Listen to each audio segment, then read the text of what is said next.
Hi, welcome back to the Reload Bench. So I was talking with a friend who's also on YouTube, and we were discussing what what we've seen since we started making videos, going on to live shows, being a part of YouTube instead of just being in the audience. And let me say first off, there's nothing wrong with being in the audience and not making videos or coming on to live shows if that's your thing. If you don't want to be a part of that for whatever reason, you don't have to explain yourself, then that's fine.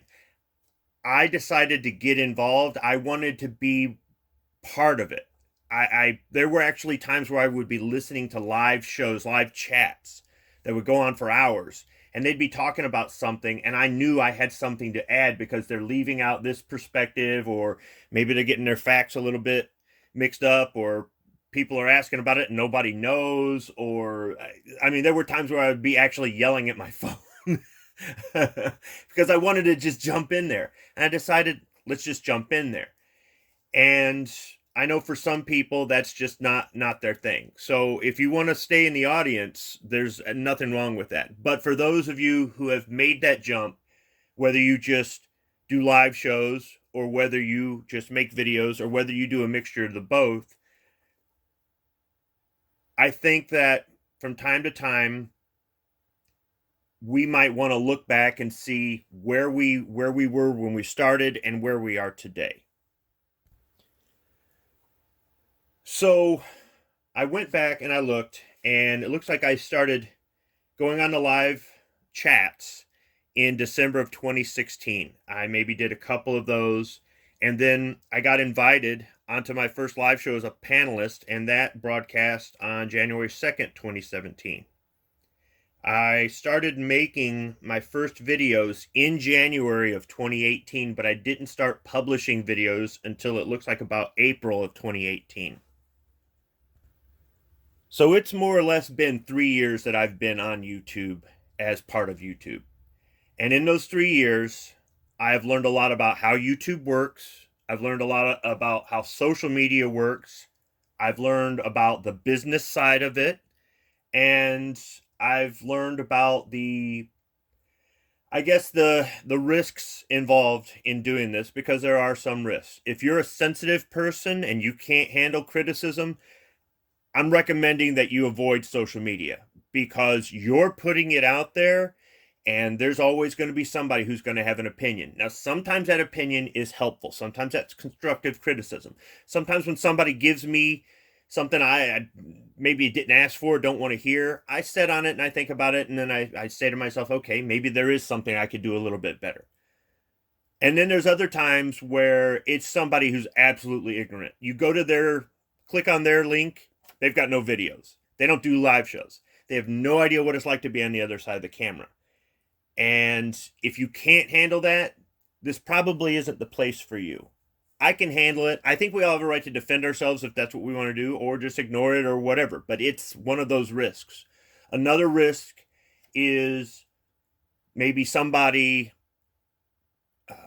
finding out where you live or where you work, or things like trying to keep your family out of the shot, or maybe not talking about your personal life. Other people are very open with their personal life and where they work and where they live and all that. And that's another choice too.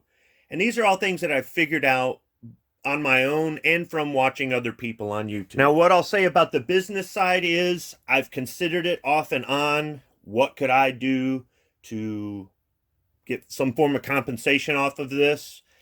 I've last year was a big, I guess, growth spurt for me as far as YouTube stuff, as far as seeing more about the industry side of it. You can make a living doing this, enough to pay all your bills, but it's very difficult. It takes time, it takes luck, and the rug could get pulled out from underneath you at any given moment.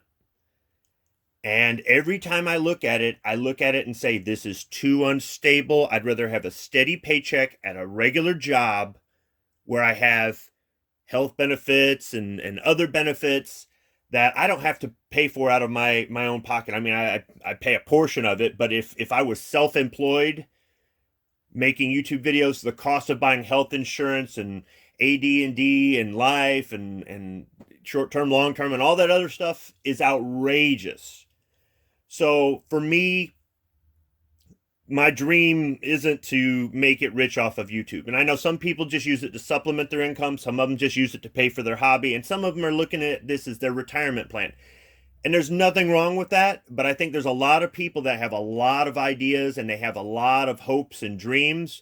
But I don't think they really have the motivation to really follow through on that. And I think they're going to be a little bit disappointed in the end when they find out they don't get rich quick. The other side of it is really ugly. These are the people that will step on everybody they can to get ahead on this social media platform or on this and several social media platforms. They seem to be nice and friendly at first, but then when you find out what they're really like, it's all about money. Some of them I even question whether or not the Second Amendment is that important to them, or if this is really about money. And maybe it didn't start out that way. Maybe it turned into that. Who wouldn't want to do this for a living? After seeing a lot of stuff on the inside, I would love to do this for a living, but I also know that's impractical. And my family comes first, and I'd rather have a stable job and do this as a hobby than rely on this and run into all the problems I've seen other people have. I also just don't want to turn into that sort of person, because that's the thing. You can do what you love for a living.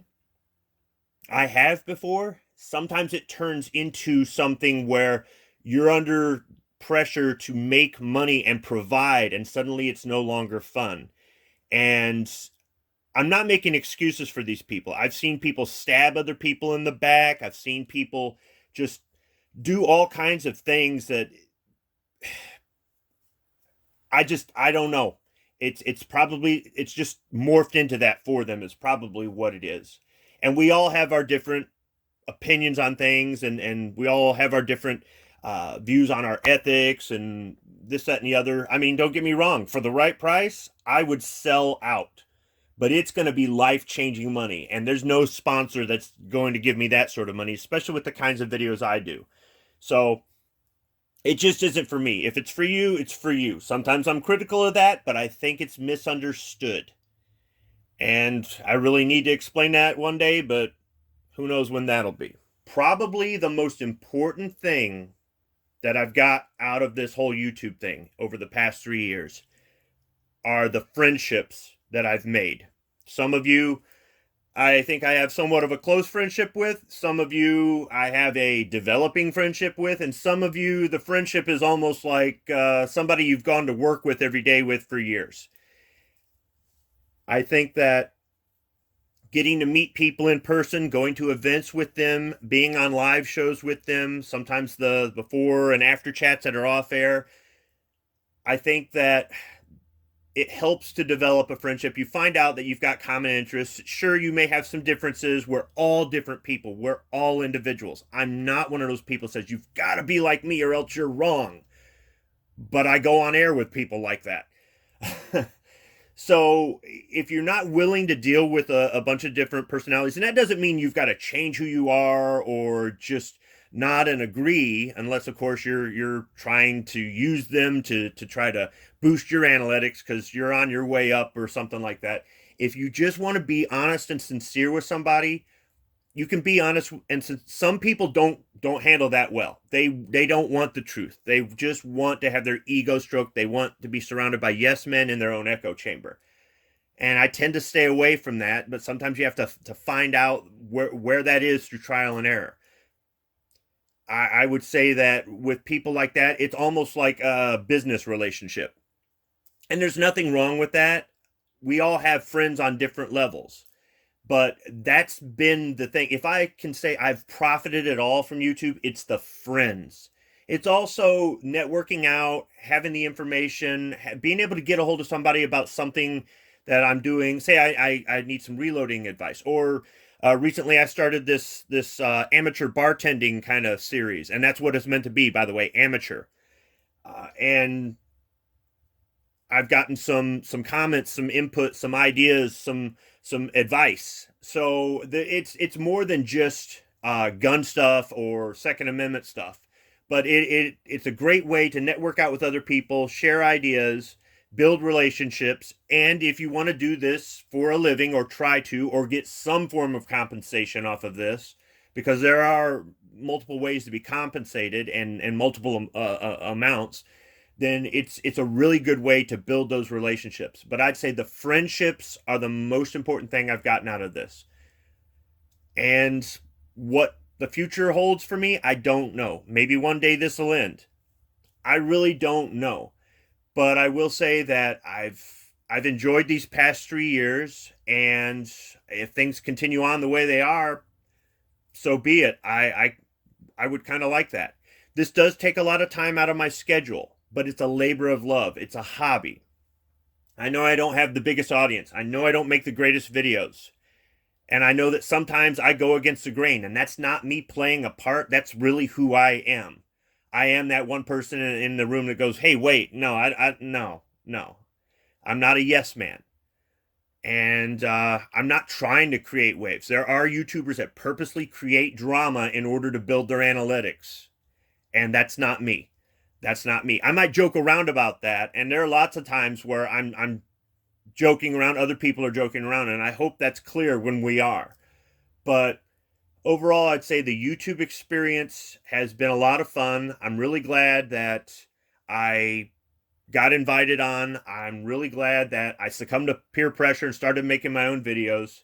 And I'm really glad that there's a few of you out there that take time out of your day just to check in and see what I'm doing, or that I can text you and say, "Hey, what's up?" And I hope that I can continue on with this and continue to develop friendships, strengthen friendships I have, and maybe make new friendships. Thanks for watching.